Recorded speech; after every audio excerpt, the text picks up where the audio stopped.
So your book, Magnificent Errors, has just recently come out with Notre Dame Press. This is your second book to come out with Notre Dame Press, and it is the winner of the Ernest Sandine Prize. But this is also your second oral history interview with the Institute for Latino Studies and Letras Latinas. So how does it feel to come back? Well, I feel honored. I feel honored to be back, and very happy with Institute of Latino Studies, Letras Latinas. Francisco Aragon has done a lot for Latino literature, which was necessary, very necessary. I'm thinking way back when it was just needed very badly. And I also am grateful for Orlando Menace, who I think had a lot to do with the books being chosen, as well as Joelle McSweeney. I'm very honored to be here. We're honored to have you.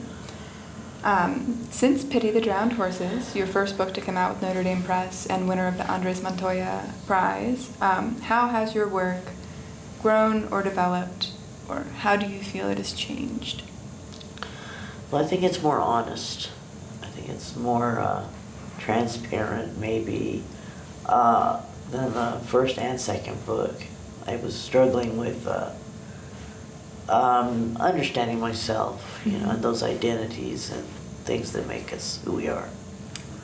That's excellent. I actually had written down something about how you had said that this collection was the most honest thing that you had written. And I was interested in talking about honesty and how do you feel that your environment and the people around you have pushed you towards this honesty? Well, I think I was, it's difficult to talk about, but I was in transitional housing for a while. I had difficulties in 2008 when my stepfather died. I had several friends die, and some repressed memories and issues came to the forefront suddenly, and that made me realize who I thought I was not necessarily who I am, and not total, but in many ways. I had not understood myself or my family, or even my cultures. Yeah. And so, in light of that, I actually see your latest collection as sort of a coming to the self, coming into the self. But there's, and because there's a grappling with and a handling of the I that I feel is so powerful. But there's also, and we talked about this a little last night, so I'm sorry to rehash, but there's also a collective we that comes in at the end of this text, but also at the end of all three of them. And so I was wondering what you find yourself calling to when you call to that we, what or who? Someone in Colorado had interviewed me and asked me about Buddhism, and I'm by far not a practicing Buddhist, but I think some of those ideas, we were talking about Thich Nhat Hanh, have influenced, I don't know if I'm pronouncing his name right, but those things have influenced me in some ways. And I was raised Catholic, which I think comes out in Pity the Drowned Horses, and maybe a little bit in this book too. Yes, a little bit in this book, and definitely in 7, I find the discussion of the sins and the the multitudinous faces of the sins to be very compelling. But I was wondering if you could speak to that. How do you see the 7 sort of unfolding, or how did it unfold for you when you were writing it? Well, I wrote the poems first, and I had no idea how to organize the collection. So I tried it without any sections. I tried it with fewer sections. And then I realized there was an underlying pattern. Maybe it's that Catholic guilt a little bit, but I think it was the Catholicism, maybe the background in that. My family is very very religious, more so than I am, I think, but all of that influenced me. Excellent.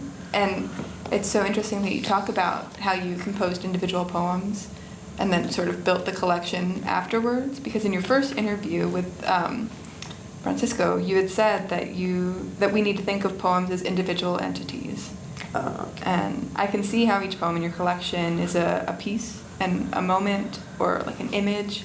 But the fact of the collection, or like writing a collection of poems, is that it sutures these moments together by binding them physically. So I had a question in here, sorry. How do you read your individual entities? Well, when I wrote Pity the Drowned Horses, I had said that this is going to sound kind of weird, but some of the poems I felt I didn't write, that there was some force. I mean, it sounds kind of like woo-woo, but something that was working through me, and that it wasn't really my doing. And I think the best poems maybe come from a place like that, where you're just trying to maybe be a conduit to something larger than yourself. I don't know. So like, I would like have an epiphany, or like at the end of the poem there would be an ending that would come. And so some people like poems that are kind of open-ended, that leave a question. And I'm interested in that too. I like that. I think I in that first book tended to end with an image or something that tried to wrap it all up. So either way, I think a poem can be interesting. Yes. What are some of your favorite poems that end with questions or images? The Second Coming by Yeats, I think, is one that does that. Think for a minute. I think, I'm trying to think of it. In terms of Latino poetry,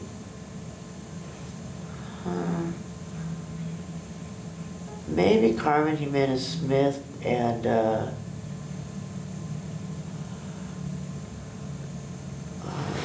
don't know right now. I'd have to think about that a little more.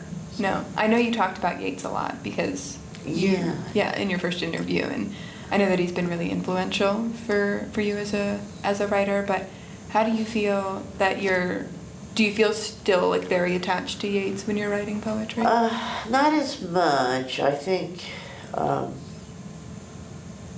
I think like Adela in her essay in Latinx Poetics wrote about arguing with dead white men, which I thought was very fascinating. You know, she's. I think we have that in common when we got our education, our doctorates, and I think we're probably, well, I mean, I'm probably older, but that time period was all about studying dead white men, and that's what had influenced me when I had that interview with Francisco.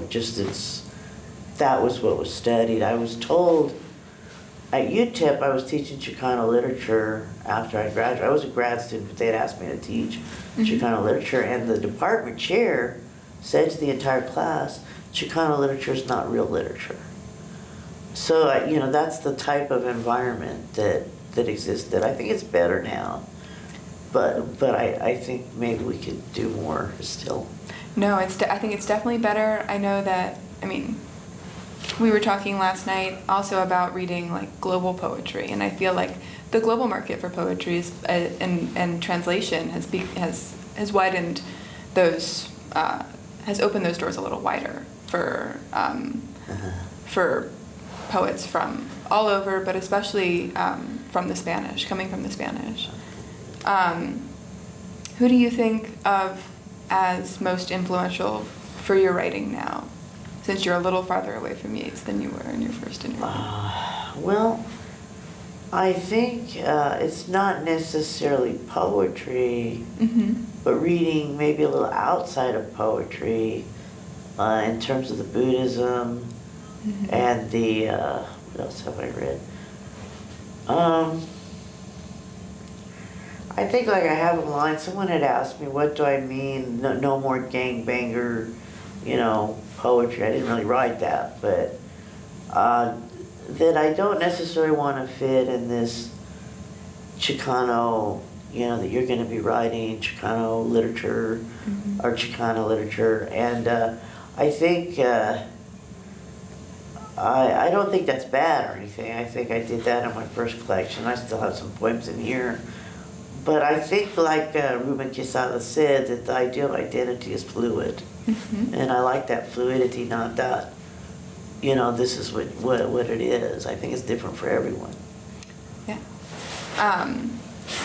So your first collection is a lot about Texas and El Paso and living in El Paso and being there, like right up against the border. But the two latter collections sort of take place in Denver or like in Colorado. And how do you feel that scenery has shifted your life, your poetics? Well, I think there are more seasons. El Paso is pretty barren and it's warm all year round, and Colorado gets a lot of snow. And I get tired of the snow sometimes. I fell last February, but I think that the seasons, the trees, the leaves changing colors, summer, spring, a lot of flowers. El Paso has some flowers on cacti or cactus, but they don't have as many as they do in Colorado. And I really enjoy that. I enjoy the atmosphere. I enjoy the mountains when you go up in August and the trees are all changing color, the aspen. Oh, so yeah. Beautiful. I think nature does affect me profoundly. Someone said, like, how do you deal with the trauma? How do you give, I don't know if they asked that, but how do you give readers a break from the sadness or the tension, the dramatic tension? I think one way is to step back into the natural world. It's kind of a balm, a healing balm for me. So that's beautiful. Oh, thanks. I think the natural world definitely is a healing balm. I think I went, when I had one of the worst days of my life, the next day, early in the morning, went on a hike. And there is something about mountain air that just, it heals something. Yeah. You said about writing and your identity and like being like writing as a Chicana poet and wanting to be broader than that. And I understand that, but do you ever feel like that is a border that might be almost impossible to cross for other people reading your work? For other people? Yeah.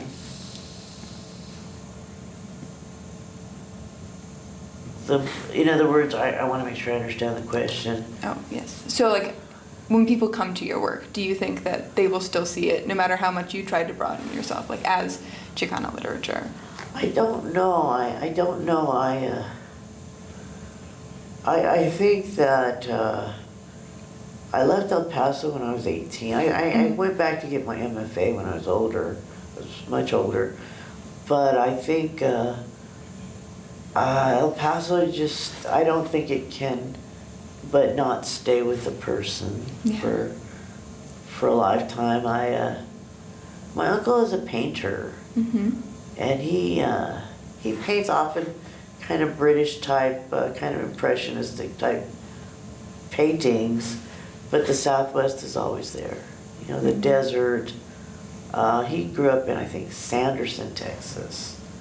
But, I think those places for everyone are indelible. They leave an indelible mark, like someone had said in one of their essays. I think that it will always stay with me, especially when I was younger and Ciudad Juarez was very poor. People had cardboard shanties. They were living in cardboard boxes, and beggars all along the Santa Fe Bridge. Those things just stay with you, Yes, and I can see them throughout all three collections, even though I see El Paso even when I'm also seeing Denver, and Okay. they're both sort of inflected in the same. The cacti, women as cacti, come up both in Pity the Drowned Horses and Magnificent Errors.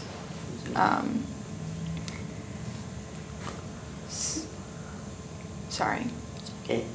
There's so many things that I want to ask you. Don't know where to go next. But, Thank you. Alaina, you're very, very good at this. Thank you. This is my first time interviewing someone. Can you imagine? Yeah. So when you were writing Magnificent Errors, there are these like scenes with other people, and I was wondering how these other characters, unnamed, sort of anonymous characters that have these like massive personalities. I can read their personality, but I don't know them, it feels. And I was wondering how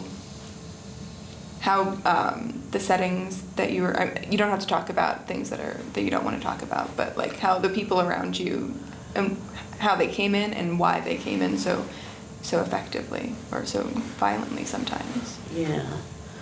Well, I had friends who were dealing with their own issues, and one of them was named Ross. He had grown up in Grand Junction, Colorado, and I had a number of friends die. He passed away, I think it was in 2015 or 16.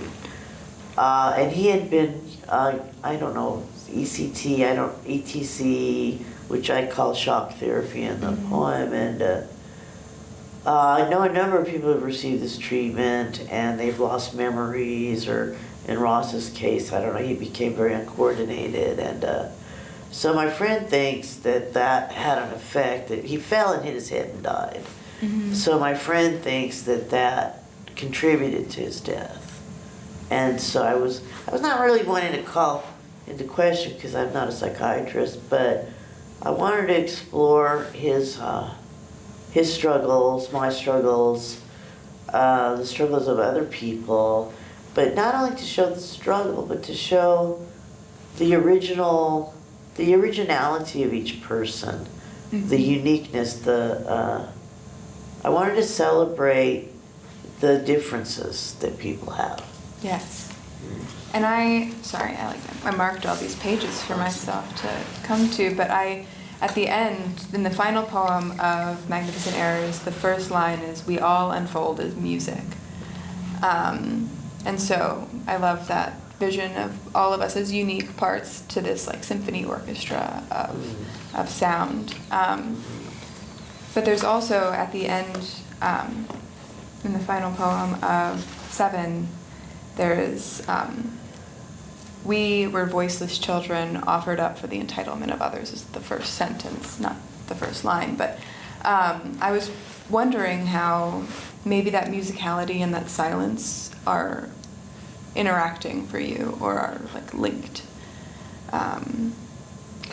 There's a musician, I can't remember, John Cage, I think it is, where there's an orchestra and they're not playing, and you hear the coughing, and I thought it was kind of weird, but he was kind of showing the importance of silence, and I'm probably not silent enough, but I think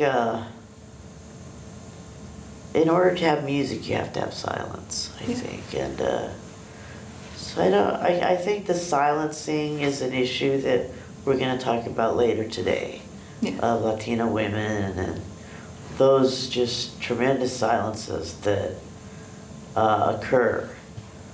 I think, I don't think always, but I think sometimes men have more confidence, more in their writing or in their creativity than women do. I think women, it's not all women, but some are hesitant, they're uncertain of their abilities, their writing, and that is something that I think I'm dealing with when I write about these different characters too. Yeah. There's some insecurities that we have, but those things are beautiful too, because, well, what is it? Somebody's curse is somebody else's blessing. Mm-hmm. So we think of those things. Yeah, and I remember you saying also that the second book, your second collection, Seven, was hard for you to promote. Do you feel that the difficulties that you face with promotion are somehow related to this, not only confidence, but also, like being a woman, being a poet, and could you talk more to, speak more to that? Well, honestly, when I sent the book out, it's kind of interesting. I'm at a university. I sent it to a lot of university-type people. I thought, well, they'll be interested in it. But I think what I learned with my third collection is just sometimes everyday people who are not poets, who are not in academia, they're interested in the book. Mm-hmm. And so I think I targeted a community audience rather than an academic audience. And I don't think an academic audience is not interested, because some people taught the book, but to broaden it, not just one audience. I haven't done some of the things that I have been encouraged to do, like to go to mental health centers and try to promote it there. But yeah, I think as far as being a woman, and being from El Paso, it's like if you're promoting yourself, you're considered bragging, and it was awkward at first. I think I'm a lot better at it now. But with Seven, I think I limited my audience, and I don't think we should ever do that. Yeah, I agree. Because an audience will find you when you're not looking for it. When you think you need one, they'll be there. Yeah, that's good. So you had mentioned the academic audience and trying to reach them, and I know that you taught at a few universities in Denver. What was your experience teaching? Well, it was different at different places. I taught at CU Boulder, and a young woman came to my office and she said, "Have you read such and such?" And I said, "No." And they were just giggling that I hadn't read this person. And I thought, well, that's a negative example, but I think there's a competitiveness in academia that I was just not any good at. I didn't have that hard edge, maybe. I don't know, but not everybody's like that. I met many friendly people. And I know people who teach in academia who are brilliant and who are sensitive. And I think I found my way into more community-type organizations, community workshops. There's a place called Lighthouse Writers Workshop in Denver I like a lot, and they have a free workshop in the Denver Public Library called Hard Times Writing Workshop, which is very interesting. Some homeless people, just anyone who's had a difficult time, like my friend had cancer, and he participated in it too. That's awesome. And I know that you've stopped teaching for now, or? Yeah, I taught some Zoom workshops for Lighthouse, but yeah, I'm not teaching right now. Do you want to talk about the work that you're doing now? Well, yeah, I was working with homeless people. I was working on the homeless, what do you call it, the homeless hotline. And I talked to a lot of people who haven't, I need to go back, but I haven't been doing it this last few weeks, but I was moving among other things. But it's different. It's difficult because there's not a lot of financial resources for homeless people in the Denver Metroplex. So you kind of give them resources like Salvation Army, other things, other agencies. And they do not have any resources either. So they kind of are doing this runaround, and they get very frustrated sometimes. Some are angry, some are thankful just for an ear to listen to their issues. Sometimes money will come in particular counties, but it's only for that county. I don't know. It's very difficult. I think I was a little frustrated with the lack of resources, but So, but there's a lot of nonprofits in the area, and they're trying very hard to help people, which I admire. So I've been doing that. I had a friend who worked at Samaritan House, I told you about that, Catholic Charities in Denver. I was thinking about applying there.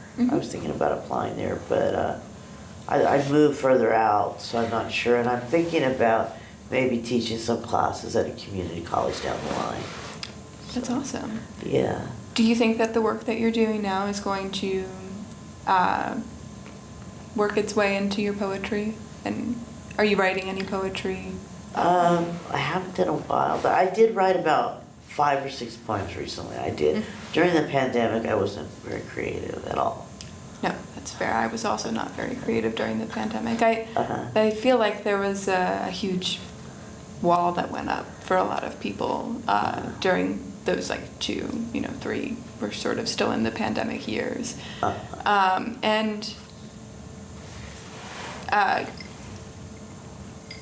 Could you speak to what that, I know that since your last interview here, there's been a global pandemic. So could you speak to how, more to how that changed your life, or what it meant to your life to go through that?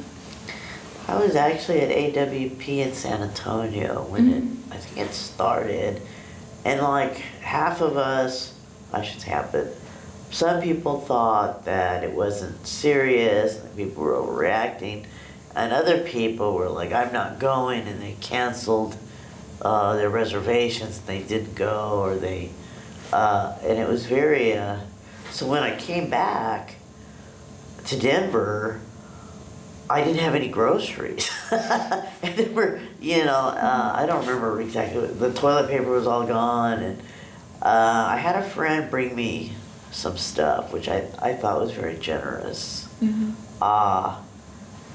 I don't know, I found that, I had another friend bring me some toiletries and things like that, and he, so that kind of kindness and gentleness came about in people. Well, also the hoarding. But there was this kind of let's help each other out attitude, which I liked a lot. Yeah. And I don't know, I remember that. That was significant, I think. It feels like everything, it feels sort of like your collection 7, where it has the twofold, both sides, the hoarding and then also the generosity and the reaching out. And so now that you've written 5 or 6 poems, do you think that a new collection is pending in any way, or do you feel like you might be moving towards more Catholic charity work for the moment, and away from language for a bit, away from written language for a bit? Maybe, yeah, I think that's what I've been doing. I didn't have I told my friend Lou, I said I didn't have anything to write about anymore, but I think maybe it's coming together a little bit. The one poem I wrote was about my aunt, well, not just my aunt, but I don't know how old I was, but she was running her hands over me, kind of this charismatic Catholic kind of religion, and I guess she was trying to heal me, or, and I opened the poem with that scene, and then I kind of spread out to that whole religious experience, and a little about religious hypocrisy, I think, with Trump and those things, Yeah.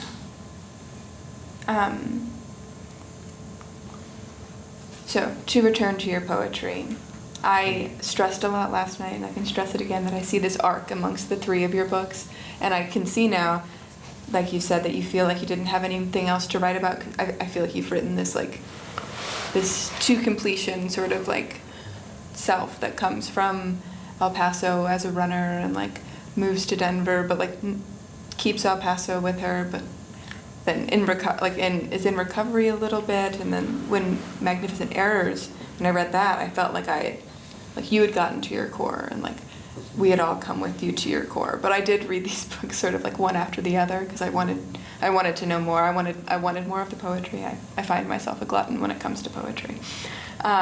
So I've stressed the arc that I see throughout the 3 books, and I can see like a speaker that grows throughout them. And maybe it's not you. I shouldn't assume that it's you. But do you feel that there's you in the 3 texts, or do you feel that it's more an entity beyond you, or do you feel that like as you change from one book to another, that like I know that you had mentioned the entity that was writing your poems in Pity the Drowned Horses, but do you feel that still came about with Magnificent Errors, or did you feel like you were taking the reins a little more?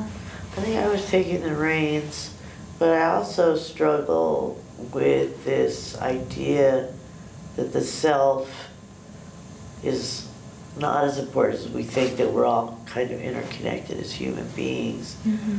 But I think I struggle with that. I think I told you last night. Yeah. I tend to be narcissistic. I mean, I'm insecure, but at the same time, I have to have a narcissism. I think as a writer, you kind of have to have that a little bit Yes. in some ways. But I think in the 3rd collection, yeah, I think it's the 3rd section Mm-hmm. of Magnificent Errors, I am trying to focus on that and try to think of the larger world and the we versus the I. Mm-hmm. So yeah, I think it is a little centered on the self, especially in the first 2 sections. And the idea of memory, not always being clear. Yeah. Our memories are not always clear. That is, yes. Memories are so difficult because you can never pinpoint, like, you can have a memory and then you can ask someone else about it and they can tell you that it's not real. Uh-huh. And that's like the most devastating, for me, that's one of the most devastating experiences because I feel like I'm attached to this relationship and then to know that it never even happened, you know? Yeah. Do you feel that there are, with memory and the collective we, like this we that you're addressing, is there some sort of memory that you think we are all sort of like reaching to, and that, not like one memory for all of us, but like that we are all reaching towards our own memory? Well, I think we're all faced with death. Mm-hmm. I think a lot of writers focus on that. We want to come to death peacefully, having lived a life that we value. And I think poetry is, and any art form, I think, is a way that we come to examine our lives, or examine life and living and death and birth and all the joy and the sorrow and the kind of this paradox of living. I think I may have talked about that in the other interview years ago. Mm-hmm. But I think that poetry is a means of bringing that all together, and as an expression, you're reaching out Mm-hmm. to other human beings. Yeah. Is what you're trying to do. And there are, I think, a lot of borders in your poetry. Now there's the physical border between El Paso and Juarez, but could you speak a little to your borders, or what you feel are borders when you're writing, or when you're reaching out to others? Well, I think we are like encased in this body, Mm-hmm. and I had some difficulties walking. It started before the pandemic, kind of went through the pandemic, and our bodies are so important to us, and it's a border in a sense. It keeps Mm-hmm. us feeling separate and alone, and so I think a lot of my poems are trying to reach out of that aloneness, or kind of to see our commonalities as well. But we are kind of separate, yet we're united, like we are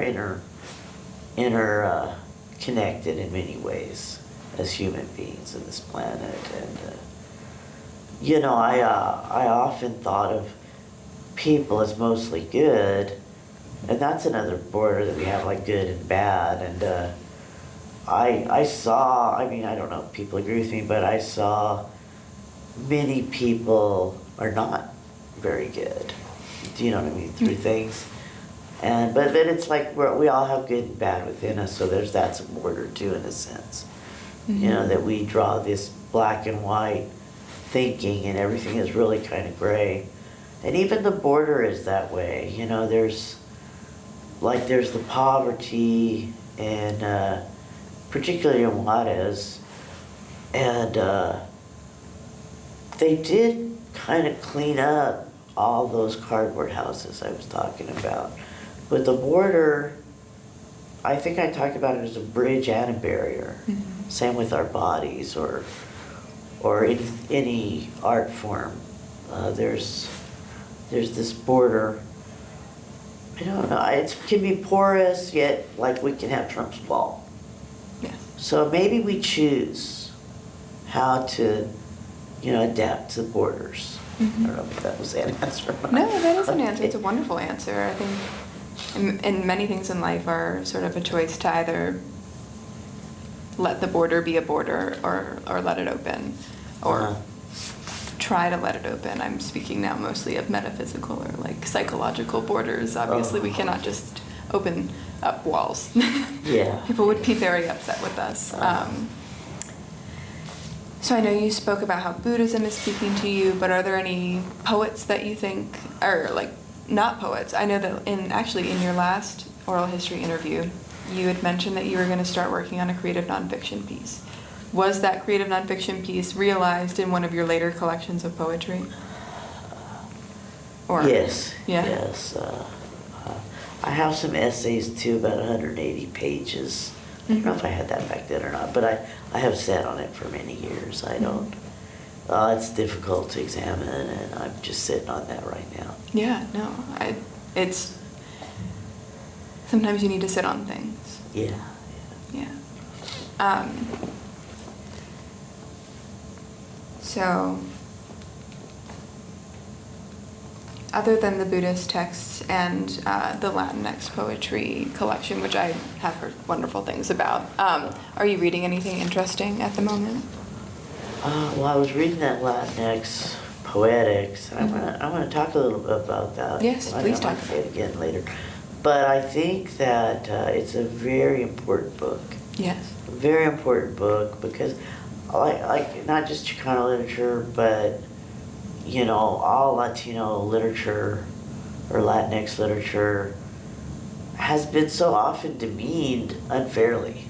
And this collection of essays, I don't think you need a doctorate to write about it, but it's a very educated group, educated in poetry. And I think that's important to let, the larger poetry world, or I remember when I received the Andres Montoya Prize, some guy in Denver said to me, well, that must have been very easy. And kind of implying that these writers were not any good.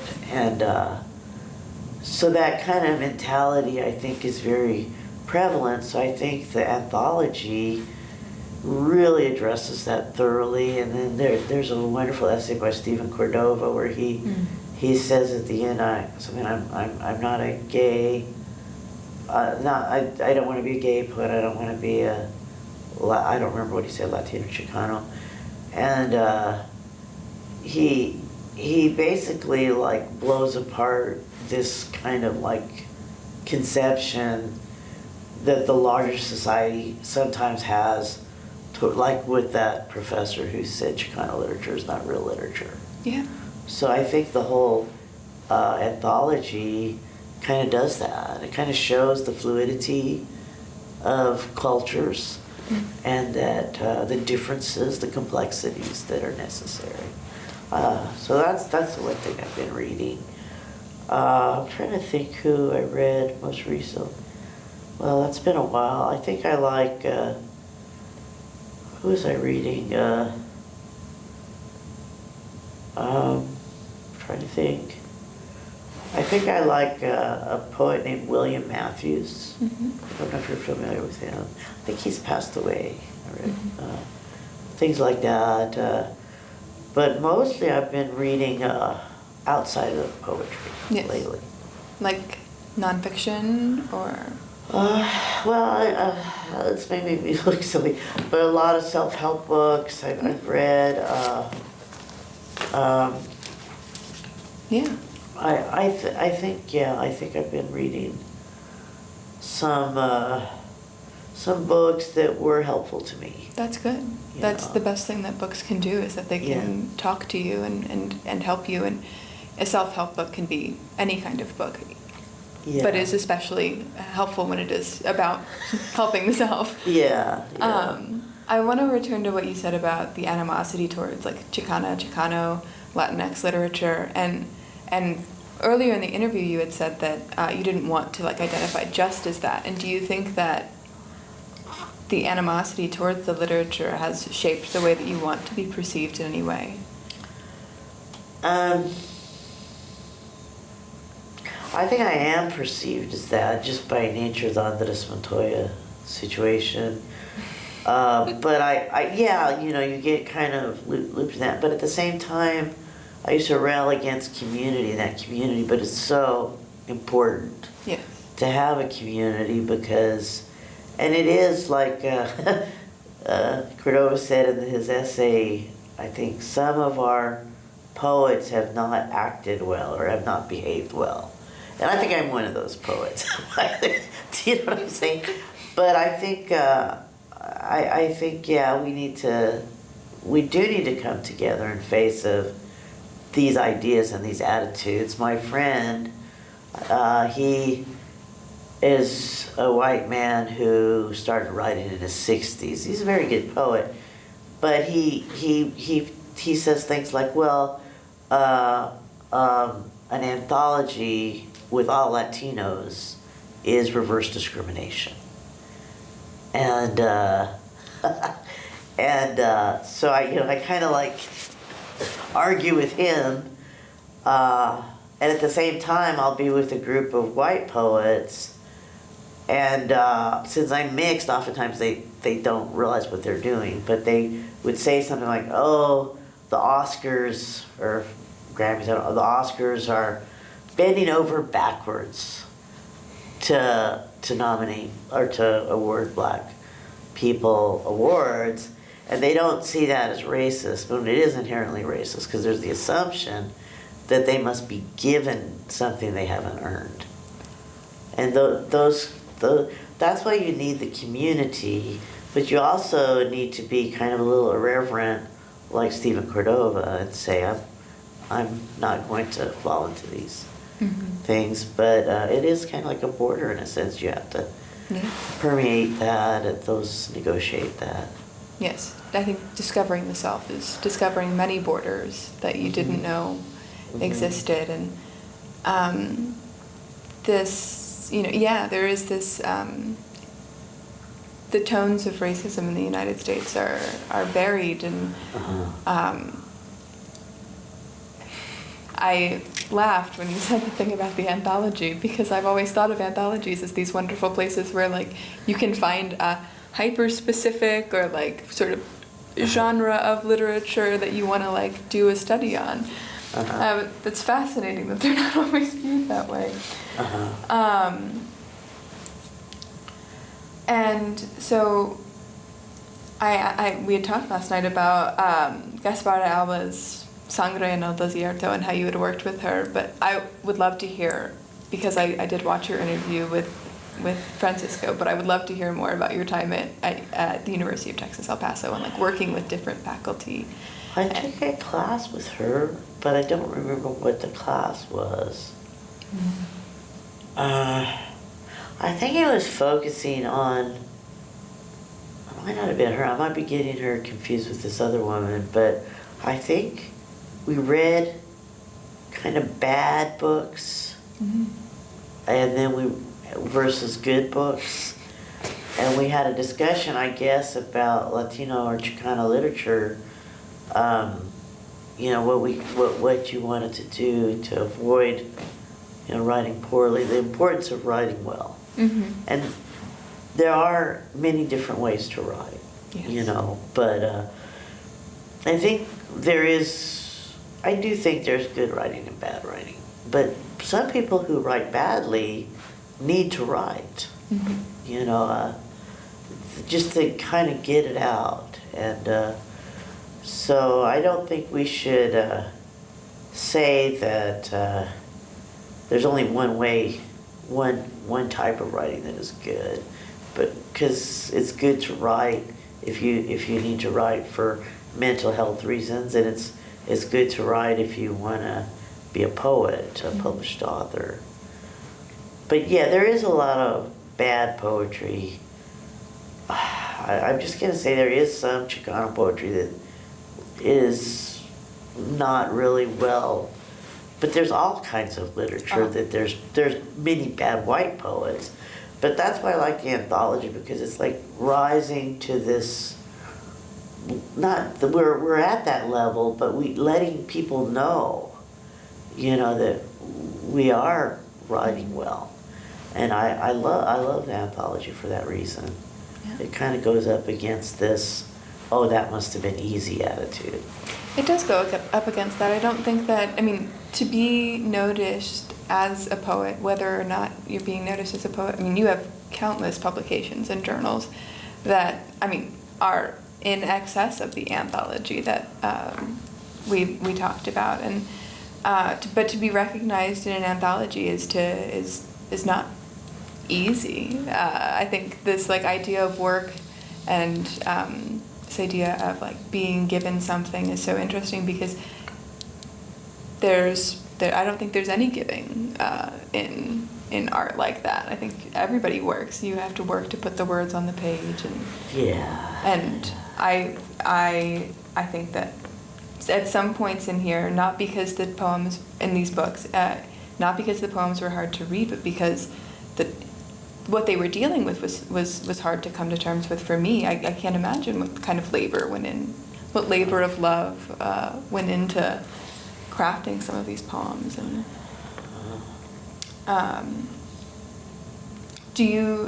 know that you had a non-traditional sort of work around through your education. I know that you went to one university for your bachelor's and then did your PhD and then came back to UTEP. And how do you think that shift in the timetables a little bit, with your age being maybe different than other people that were in a master's program, or maybe different than people that were in the PhD program? Do you find that was helpful, or do you think that shaped anything for you? Well, when I was at University of North Texas, Bruce Bond was at the time, I think, calling himself a new formalist. Mm. So we wrote a lot of sestinas and pantoons and things like that, and that was good for me. But I think one of the reasons I went to UTEP was I wanted to go home. I needed to go home.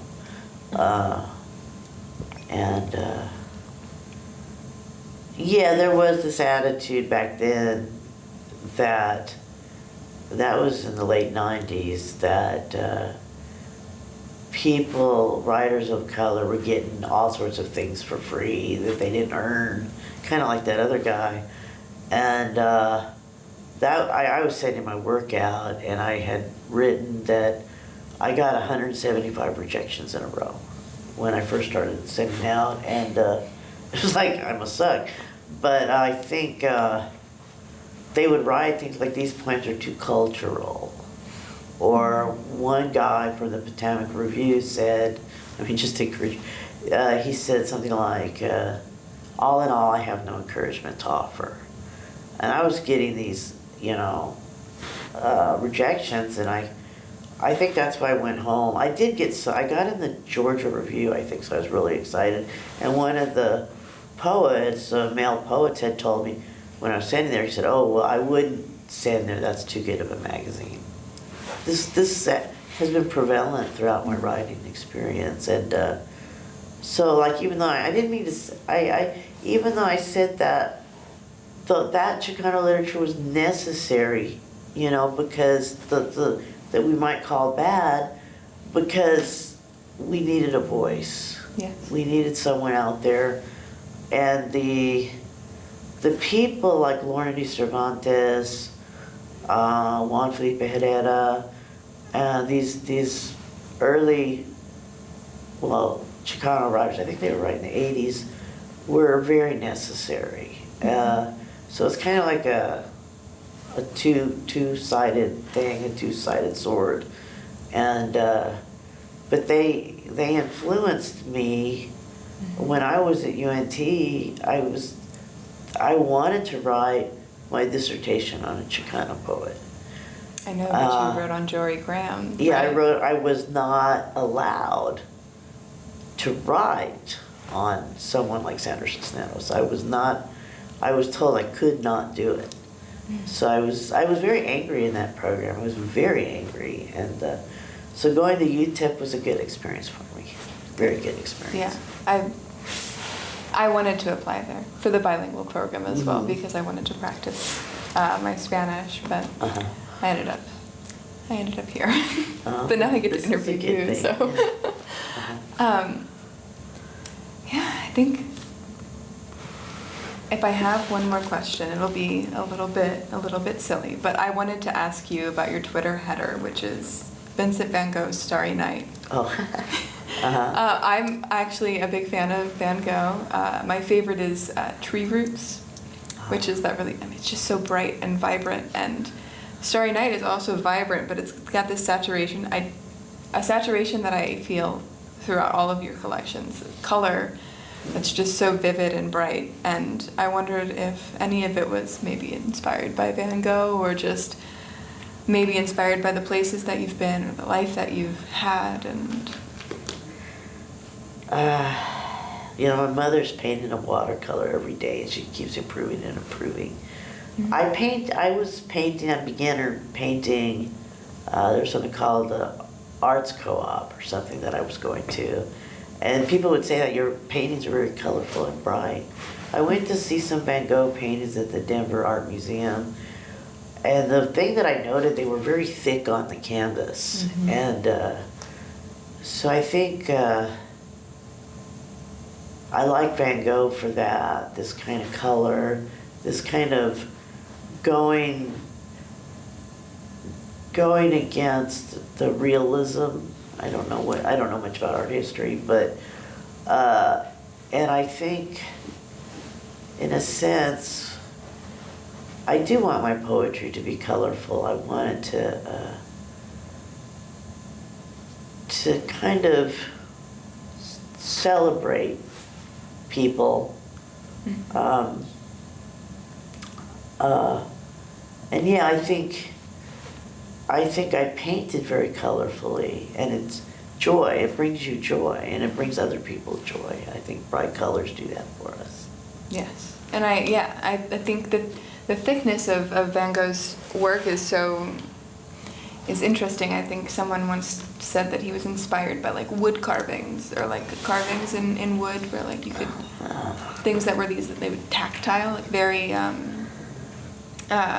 where you could, if you reached out and touched it, that would be also almost as meaningful as looking at it sometimes. And I feel like your poems are also tactile and like visceral, but also vibrant and full of saturation. So I'm glad I asked the question about Van Gogh. Okay, thank you. Mm-hmm. Thank you so much. No, your questions thank you. have been very, very insightful and had me thinking, which is good. Okay, I'm glad.